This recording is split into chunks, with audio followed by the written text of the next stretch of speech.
because this one's, it's kind of fun. It's got some videos, it's got peanut butter, it's got chocolate. No. I know, it looks great. So I'm here to talk about identity and security intelligence together. And surprisingly, Robert actually stole a lot of my thunder, unfortunately. But it's a great story. But we're going to talk about two great technologies that work together. Let's see if I can figure this out. It's a big green button.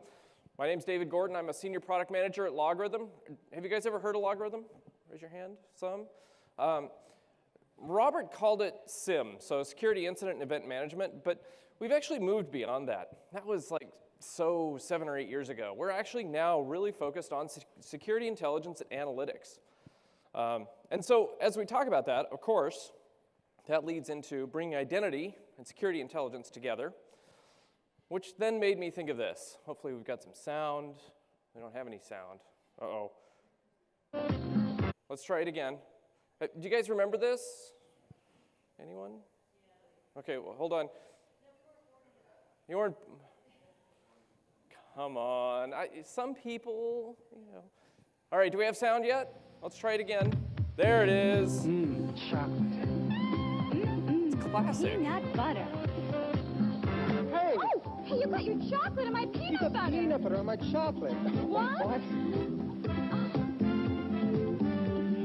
Delicious. Two great tastes that taste great together. Reese's My peanut favorite is butter the cups, end real when she milk takes chocolate, delicious peanut butter. her headphones Peanut butter cup. and sticks it in Reese's his crunchy Walkman. peanut butter Like, cups. come topped with on, that's a chopped clear peanuts. violation of trust. You haven't established that yet. We're not there yet.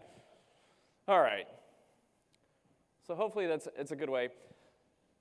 We're going to start off by talking about security intelligence. I feel like that's kind of the peanut butter. It's core to the security infrastructure that you're putting into place. So it's a little salty, but it's not really that sweet, chocolatey goodness that everybody likes. Security intelligence is really there to detect what's going on in your environment. It's there to detect threats. So of course we have a number of threats there on, I've got to make sure I get this right. On the right-hand side, we've got phishing. It's a big threat right now. If you go and you talk to CISOs, you talk to organizations, one of their big concerns is phishing. Of course, phishing leads to malware, which leads to bad actors, which leads to hackers. All of those things are trying to get into an organization. That's where security intelligence comes in. It's to monitor that, to detect it, and start to protect the users, the cloud, the endpoints, the networks, all of those different pieces and parts of your infrastructure. Now, of course, inevitably, these things get in. We would love to say that we're going to establish a perimeter, we're going to put controls into place that are going to keep all of these things out, but the reality is they still get in. And so that's, again, why you have security intelligence, is you detect that they have gotten in, and then you can use security intelligence to coordinate the response, the remediation, the neutralization of those threats, so that you're still maintaining the security integrity of your users, your network, your cloud, and your endpoints.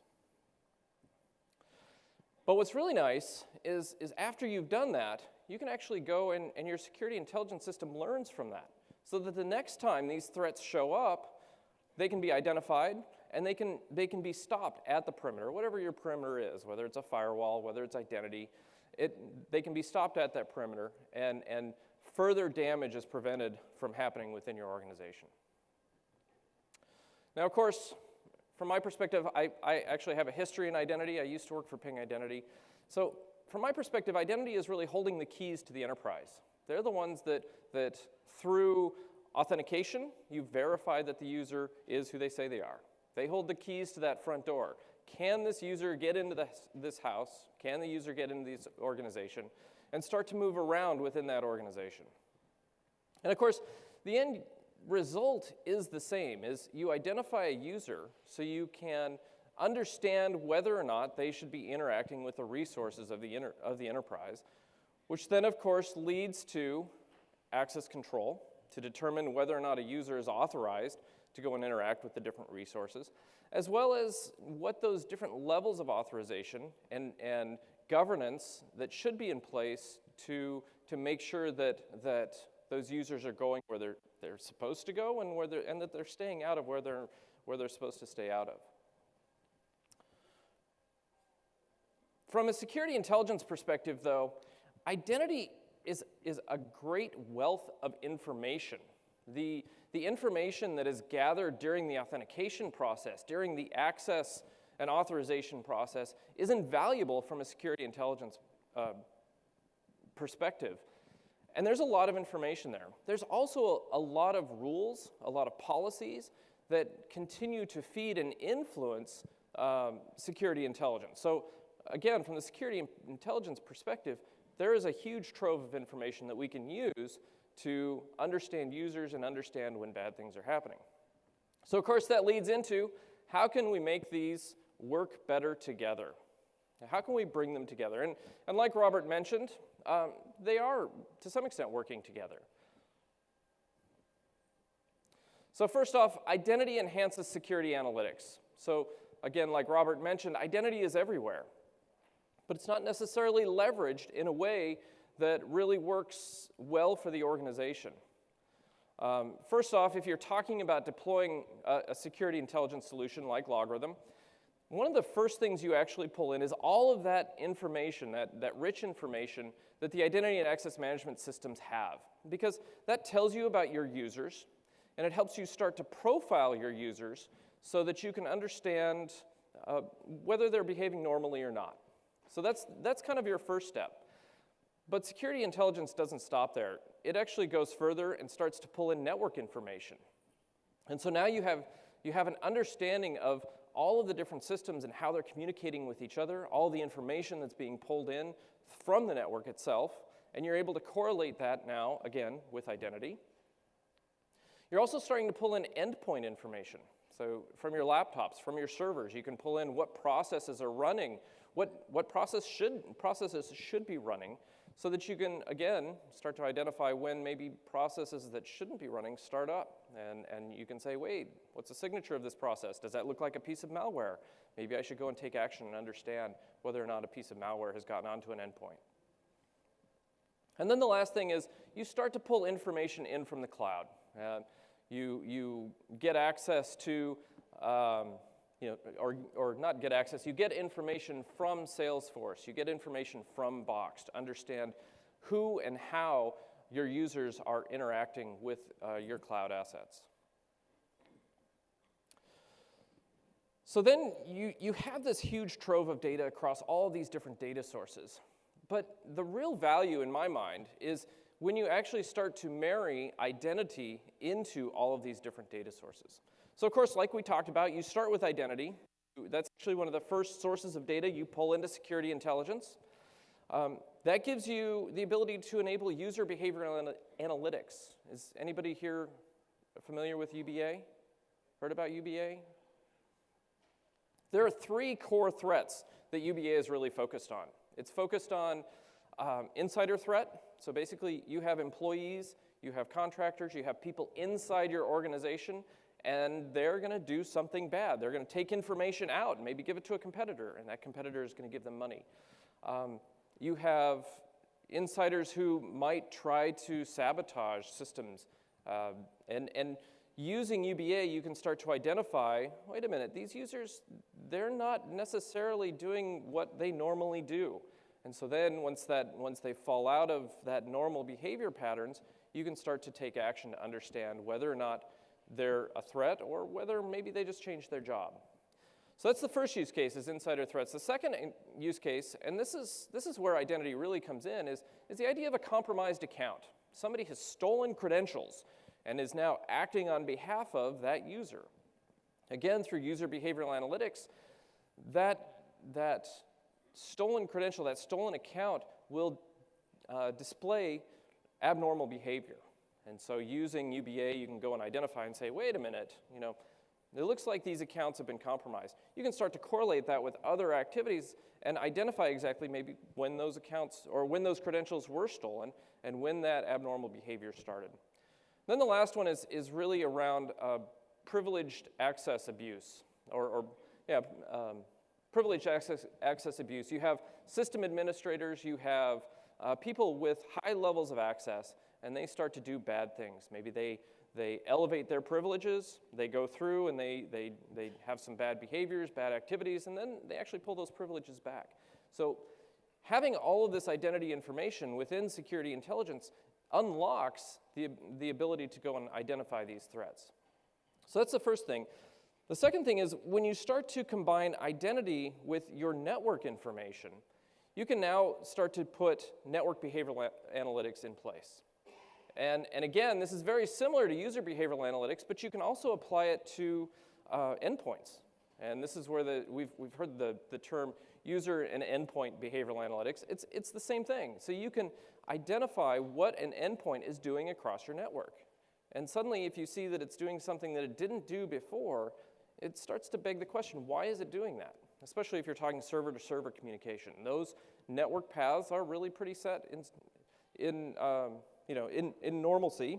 And when they fall out of it, then of course you want to go and understand what has changed with these endpoints that they're starting to talk to each other. Has this endpoint been compromised and is now starting to scan your network to find other vulnerabilities that can be taken advantage of? And through identity, you can very quickly identify where that endpoint is. You could even trace it back to maybe a user touched that endpoint and caused something to be installed on there. So identity becomes a key component to, for one, developing those baselines, and for two, identifying the abnormal or identifying the extent to which there could be an incident or a breach within the organization. And then the last one is identity and endpoint. And this is really, it's very similar to what I was just saying, where as a user or as an identity moves across the network, you can start to track that, or moves across the organization, you can start to track that.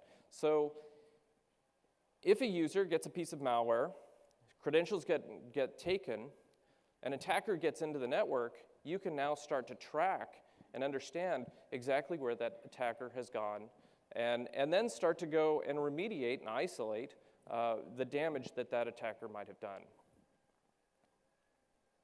So we'll talk about a real-life phishing example. You guys are all familiar with phishing? Anybody here been a victim of it? See, surprisingly, it's incredibly easy. I work for Logarithm, security intelligence company.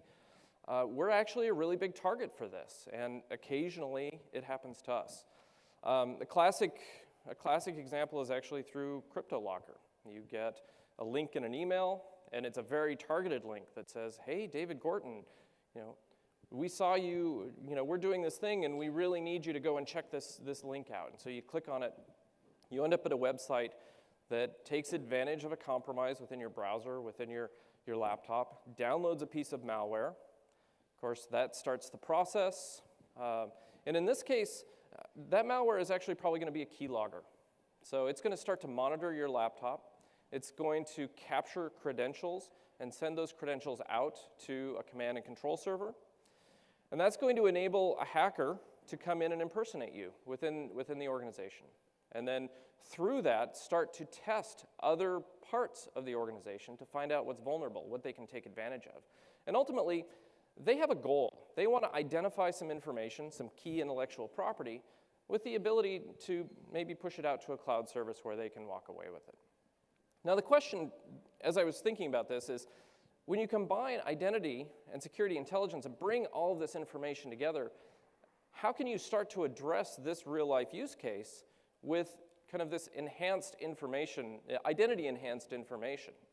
And so we start with the phishing example. So you get an email that moves across your network. One of the great things about network monitor products is they can actually look into that email.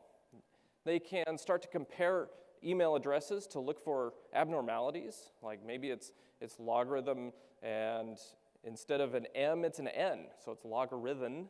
And it looks normal to a user, but with the network monitor products, it can identify, wait a minute, this address is wrong, and it's coming from somebody with a wrong address. So we can establish that with network monitor, but then we can start to lay down identity on top of that so we know who it's going to, and we can start to track across all of the different ways that it's coming in. So from a network monitor perspective, you now have identity and network monitor or networking information working together to identify these emails.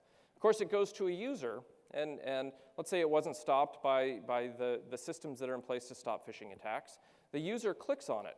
Well, Now we can understand that we have a user who's clicking on a link, and again, you combine identity information, authorization information, network information to understand where they're going, what site they're going to follow and track that. That, of course, leads to a piece of malware coming in. This is where networking comes in again. This is where it becomes critical because you have an identity, a piece of identity, or a user's identity associated with network behavior that this piece of malware is moving in to the organization and is installed on the endpoint. At that point, we now combine identity information with endpoint information because we've been monitoring the endpoint, we've been monitoring what the normal processes for that user are, and we now see that this process has started up that is abnormal. And it's associated with a piece of malware, and that malware is starting to capture credentials. Again, there's a networking aspect when it's capturing the credentials that we can identify and see, wait a minute, maybe some credentials are now flowing out of the network. Once we see that, of course, we know that these credentials or the credentials have been taken out of the organization, and that they are now going to be used by the hacker. So we can start to monitor again through security intelligence, through the combination of identity, exactly where that hacker goes as that user across the organization. Now, at each place, the nice thing about the security intelligence side is when you detect these things, at each place you can start to remediate, you can start to take action, you can start to lock things down. Of course, you want to do that early on to protect things, but as attackers get more sophisticated, they are motivated to be creative, they end up circumventing these different processes. And so combining all of this information together along the entire kill chain, along the entire attack, really starts to give you the visibility that you need so that you can respond to the threats that are happening. Now, of course, as you watch the attacker move around the network, and again, that's where the identity comes in, along with networking information and endpoint information, and you can see where the attacker goes within your network. You can see when he touches files and maybe starts to copy those files off of servers. And from there, again, you understand the impact of what that attacker has done. And then again, with network, when he starts to move the files out of the organization, you can see that he is doing that. And again, it gives you the opportunity to stop it at any point because you can detect it, because you have this rich set of information, that combination of identity, network, and endpoint information, so that you can stop this attack very early rather than ultimately being a victim of data exfiltration. Ultimately, it comes down, and having worked in the identity industry for a long time, and then moving over to security, identity really focuses on really just one aspect of security, and that is protection. Let's put the controls in place to keep people out of data. Let's make sure the authorization policies are correct so that people can't get access to the data. The reality is attackers are creative. They will figure out a way to circumvent access control policies. And we have to realize that. We have to admit to ourselves that we can't necessarily stop everything. And so that is just one aspect of security is, yes, we have to have those controls in place. We have to lay down protection. But we also have to realize that people are going to circumvent. We need to have those pieces in there to detect, respond, and neutralize. And that's where the combination of identity and security intelligence really comes together, because it gives you the ability, a much richer data set to start to work with to detect when people circumvent the protections. And then, of course, with that information, you can know exactly where to go to respond and neutralize those threats. So ultimately, it's better together, but it's a lot like the commercial. I mean, you got two people walking down the street, they bump into each other, they stick a chocolate in a jar of peanut butter, they pull it out, and it tastes good. The reality is that Reese's peanut butter cups are actually a lot better than that, and that's actually where we need to get to. Because a lot of this actually exists today. We can go through and we can do the correlation with identity and networking information and endpoint information and information from the cloud. We can pull all of that together, and it works. But we want to get to this. We want to be able to go in and have this great Reese's peanut butter cup experience. And that's where we need to get to. And it's this idea that identity is a great data source, and it's feeding security analytics, but now security analytics actually needs to feed identity. And this is a lot of what Robert was talking about. He stole my thunder, like I said, is that security analytics goes out and analyzes a huge set of data. It analyzes across the entire organization and can generate these risk scores. And in fact, most security intelligence products actually do that already. It's really this last mile integration back into IAM that is necessary so that an IAM system can take a risk score, associate that back to the user so they can start to influence those authentication and those authorization decisions.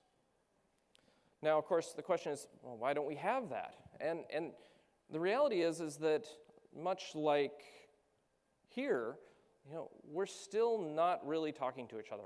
We're still colliding on the street, and it's kind of this serendipitous, hey, we see some value, it tastes good when we put these two things together.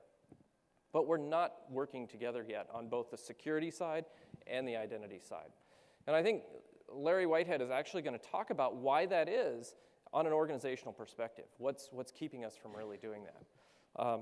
My challenge to you, especially as customers of both sides of these products, is really start to push vendors to have this integration, to be able to pull in that risk information that security intelligence products have been doing for a really long time.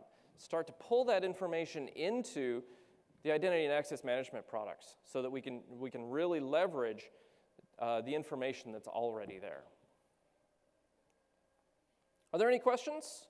Of course, please reach out in any form, any medium, even beyond, and I'd love to talk about this further.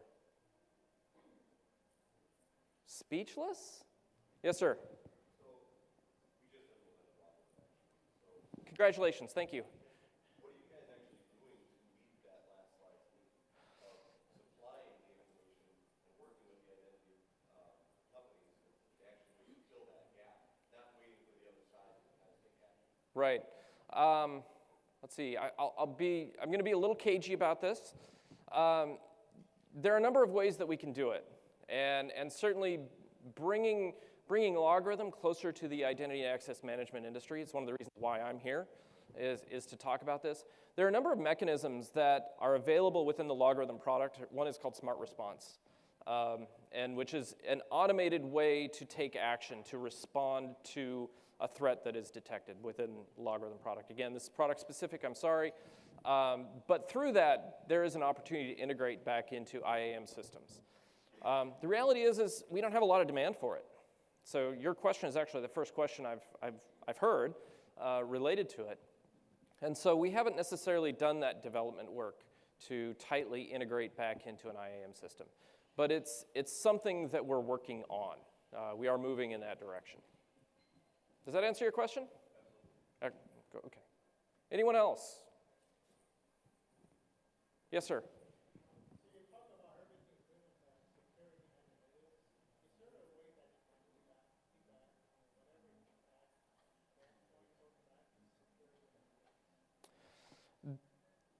The endpoint, so if we talk about an endpoint in terms of information flow, absolutely. Right now, we actually collect information from an endpoint.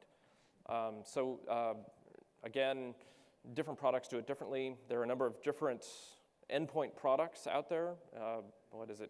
Carbon Black is a great example. We can actually gather information from Carbon Black and integrate that into security intelligence so that we get that holistic view across the entire endpoint ecosystem, and we can take action based on that information coming back. We also have an agent that you can deploy on the endpoint that does file integrity monitoring. So every time a user comes in, again, this is where the identity piece is, every time a user comes in and accesses a file or moves a file or deletes a file or updates a file, that information is captured back into security intelligence so that you can, again, get that holistic picture. And that's really an endpoint functionality there. So it is, yeah, that is available. It's really, the part that's missing is taking all that information. For example, if you as a user are suddenly accessing financial data, and maybe you're an engineer, that looks really suspicious. And so from that, we establish a risk score that you're now taking a risky activity, And we need to fill that or funnel that information back to identity and access management that says, it's really unlikely that you would be accessing financial data as an engineer. We should probably re-authenticate you. We should probably take you through a step-up authentication process. Or we should probably maybe go and find out what's going on from an authorization perspective and shut down access to you to that financial information. It's that last piece of integration from security intelligence back into IAM that we really need to work on and develop. Does that answer your question?